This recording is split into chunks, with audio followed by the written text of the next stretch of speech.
Hey everybody, this is JDGaming. Happy Friday and welcome back to another episode of 4 Fun Facts in Yu-Gi-Oh! The show where we discuss just that and hopefully learn something new along the way. The seal of Orichalcos was the focal point of the Waking the Dragons arc.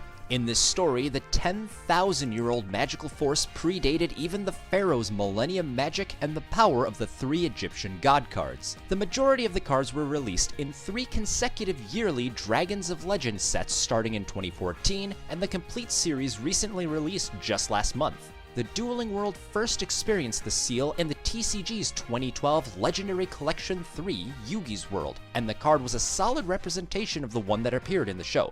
But did you know that the card existed as far back as 2005? 15 copies of the card were printed for Upper Deck Entertainment's R&D duelists to use in the Duel the Master side event. This version of the card is even closer to the original anime version of the card's effects, straight down to the line of forfeiting the loser's soul. It's also interesting to note that this card is the only one to have the limitation text "Not an official Yu-Gi-Oh! TCG card" in the bottom left corner, where we might normally see "This card cannot be used in a duel" for similar cards like the colored god cards.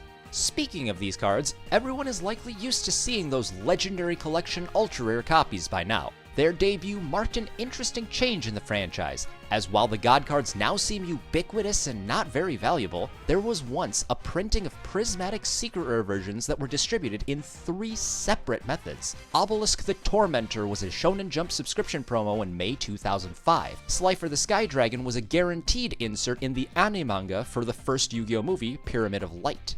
And the Winged Dragon of Ra was available as one of 3 promos bundled for the Dawn of Destiny Xbox game. As someone who tried very hard to collect these 3 powerful monsters out of 3 completely different methods, I personally felt it was strange to see them packaged together on the shelves of my local Target or Walmart. However, this wasn't the first time the cards were bundled together. The Japanese international version of the 2002 Game Boy Advance title, Worldwide Edition, which you may know as Stairway to the Destined Duel, came bundled with all 3 god cards in either prismatic secret rare or ultra rare varieties.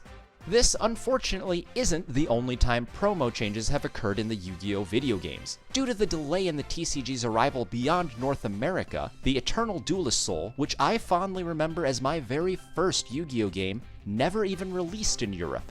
This resulted in a lot of promo rotations where the cards from the North American Eternal Duelist Soul game ended up in the European version of the Sacred Cards. North America's Stairway to the Destined Duel moved to the European World Championship 2004, and the Championship 2004 from North America became Europe's Falsebound Kingdom. You get the picture. One crazy omission was the aforementioned Winged Dragon of Ra that was only in the North American version, with Mesmeric Control being the European replacement. In fact, Shonen Jump Magazine was not available for official distribution in Europe either, and all 3 of the aforementioned god cards were exclusive to North America. This means the original Legendary Collection was indeed the very first opportunity for TCG players to officially obtain all 3 Egyptian god cards on an even playing field. And finally, let's give a moment of silence to our non-North American brethren for all the impactful Shonen Jump promos that were not readily available for competitors and collectors alike.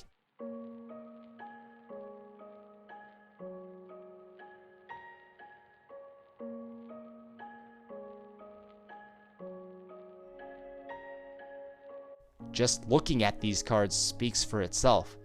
This constantly required the promos to be officially released in products like the annual collectible tins or special edition sets or something along those lines for eventual distribution outside of North America.